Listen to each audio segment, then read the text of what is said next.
I like diversity in my closet, and this brand is meant to be a brand that you can shop head to toe.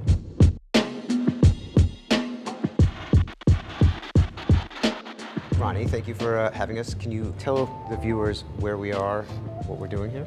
We're in Williamsburg, Brooklyn, where our headquarters is located. We're on the top floor of the building at our pre-collection space, and this is where we get ready for the show.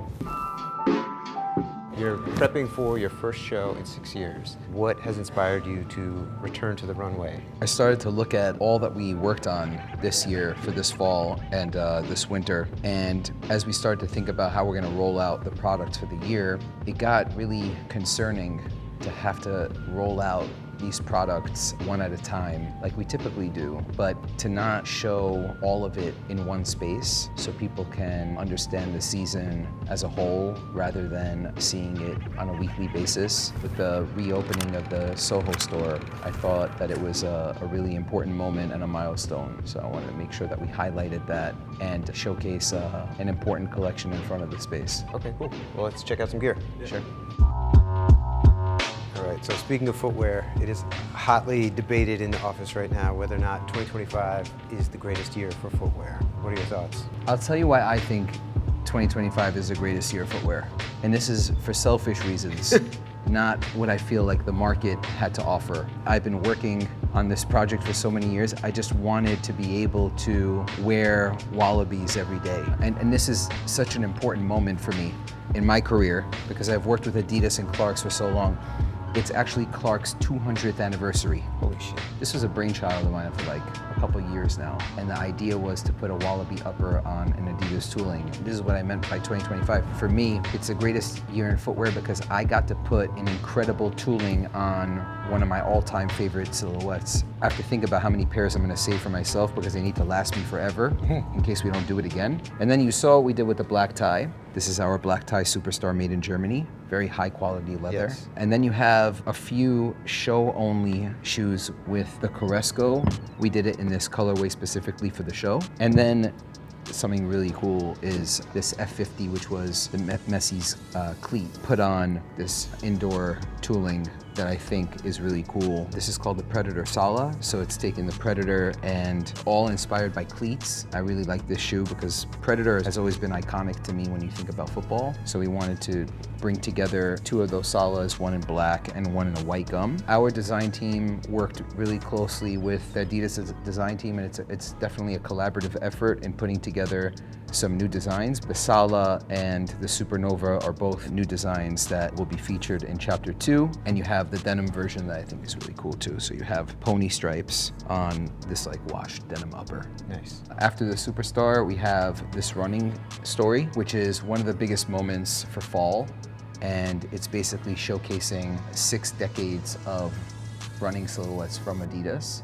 And it's showcasing their best running silhouette, in my opinion, for each decade. For each decade, okay. Yeah, so you have the SL72 for the 70s, the classic New York for the 80s, the Oregon for the 90s, the Supernova cushion for the early 2000s, the Energy Boost for the 20 teens, and for the most current, you have the Adi Zero Boston.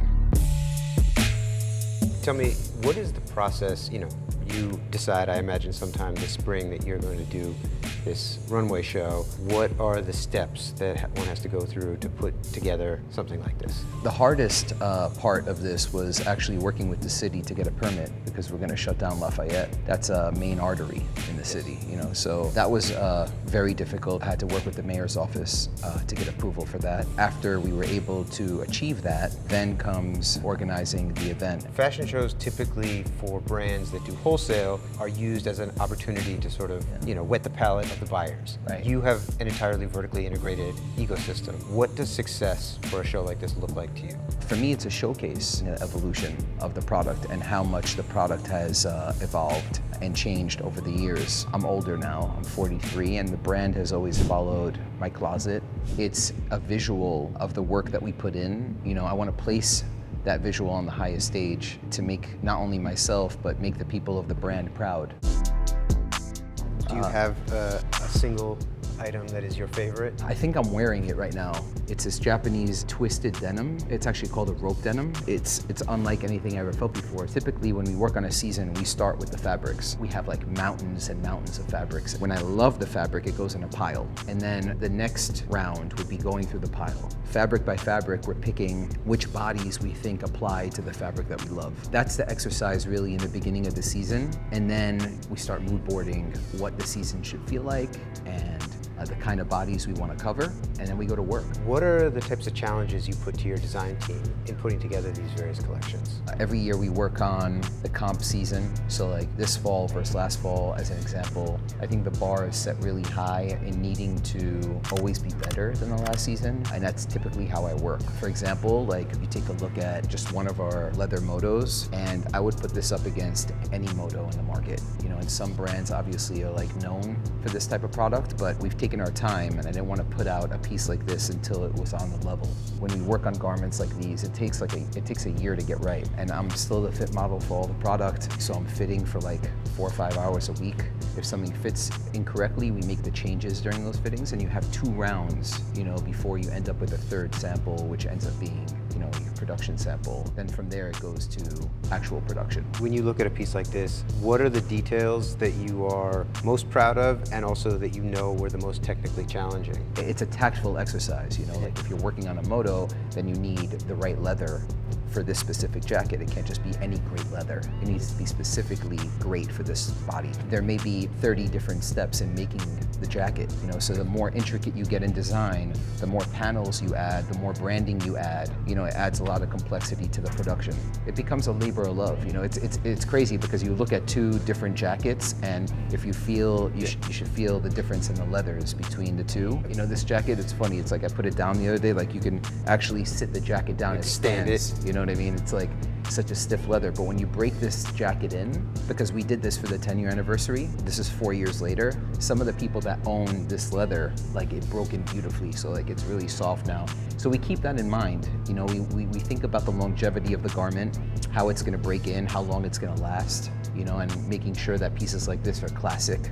And then you come to our, for example, our satin jacket, which is a staple in some of our collections, but most importantly, the back of this jacket is what I love, because you've never seen a satin jacket with a name and number like that. My understanding is that the Knicks iconography shifted in 1982. Can you tell me a little bit about that and how that plays out in the story? Well, 82 is my birth year, ironically. I think the color scheme for their jersey is what really excited me, because, you know, we're so used to these colors, and obviously everything I do, we're always gonna reference these colors. Like, for example, you know, bringing back the warm-up, Nice. you know, which is also very important for me. It's important to cover what people know, so people feel like it's very relatable to today is important, but also like I want to tell a story about the past. So evolving that and giving them other options that maybe don't feel as relatable for the moment, but they're able to step into helping expand,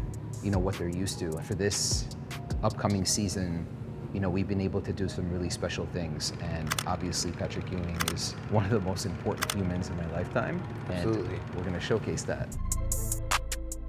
You and I both grew up in the city in the 90s, and you worked at David Z, which I would characterize as an institution, certainly during that period. Is it surreal to now be this far into your own brand and having that sort of, you know, lasting legacy with a new generation? Yeah, and I'm lucky enough to have experienced both, because David Z was really a Manhattan institution. It was like, if you'd come to the city to buy footwear, David Z was like the known footwear spot for the neighborhood. But I think that what Kith has been able to do that David Z did not was we've become a global institution, because we've opened outside of New York. We're opened obviously in Japan and Korea and Paris. It's now, I think, the Soho shop, that's a global flagship, and I would consider that to be the institutional part of the brand. That's like the heart and soul of the company. Oh, I have something for you. Oh, Wheel it out. Make sure it's yours. what's this, sir? A very important product that you need to carry with you. Never leave home without it. Wow, it's my Kith Black Card there. Because you're a Black Card member, and because we've been friends for so long, your invitation to the show is here. Oh, wow. And this is what it looks like. Oh, fuck. Here we go. Okay. I don't know if it's big enough. It might not be. Actually, you know what? Do me honors. Thank you. I've opened enough of those this week. Wow. Here you have your Adidas black tie suit, and it's Italian tropical wool, handmade in Portugal. And here you have your black tie Superstars made in Germany. Incredible. Ronnie, thank you so much for having us here and all the hospitality and the candor. For sure. Appreciate you coming.